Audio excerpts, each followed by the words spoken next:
പ്രധാനമന്ത്രി നരേന്ദ്രമോദിയുടെ 2 ദിവസത്തെ ഒമാൻ സന്ദർശനത്തിന് തുടക്കമായി. മസ്കറ്റിലെ റോയൽ വിമാനത്താവളത്തിലെത്തിയ പ്രധാനമന്ത്രിയെ ഒമാൻ ഉപപ്രധാനമന്ത്രി നേരിട്ടെത്തി സ്വീകരിച്ചു. ഭരണാധികാരി സുൽത്താൻ ഹൈതം ബിൻ താരിഖുമായി നാളെ നടത്തുന്ന കൂടിക്കാഴ്ചയിൽ ഇന്ത്യയും ഒമാനും തമ്മിലുള്ള സമഗ്ര സാമ്പത്തിക സഹകരണ കരാർ ഒപ്പുവെക്കുമെന്നാണ് പ്രതീക്ഷ.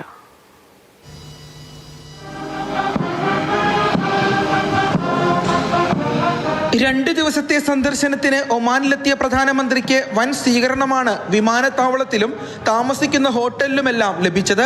ഒമാൻ പ്രതിരോധകാര്യ ഉപപ്രധാനമന്ത്രി സയ്യിദ് ഷിഹാബ് ബിൻ താരിഖ് അൽ സയ്യിദിന്റെ നേതൃത്വത്തിലായിരുന്നു വിമാനത്താവളത്തിലെ സ്വീകരണം. തുടർന്ന് അൽബുസ്താൻ പാലസ് ഹോട്ടലിൽ എത്തിയ നരേന്ദ്രമോദിയെ പരമ്പരാഗത ഇന്ത്യൻ ഒമാനി നൃത്തങ്ങൾ ഒരുക്കി സ്വീകരിച്ചു.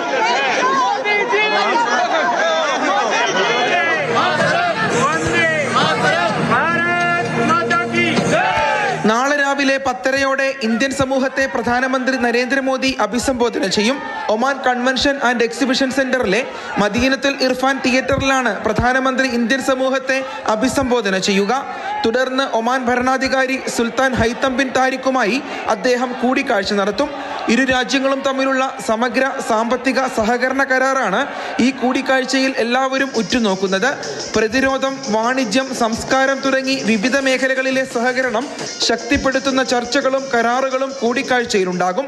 നാളെ വൈകുന്നേരത്തോടെയാണ് പ്രധാനമന്ത്രി ഡൽഹിയിലേക്ക് മടങ്ങുക.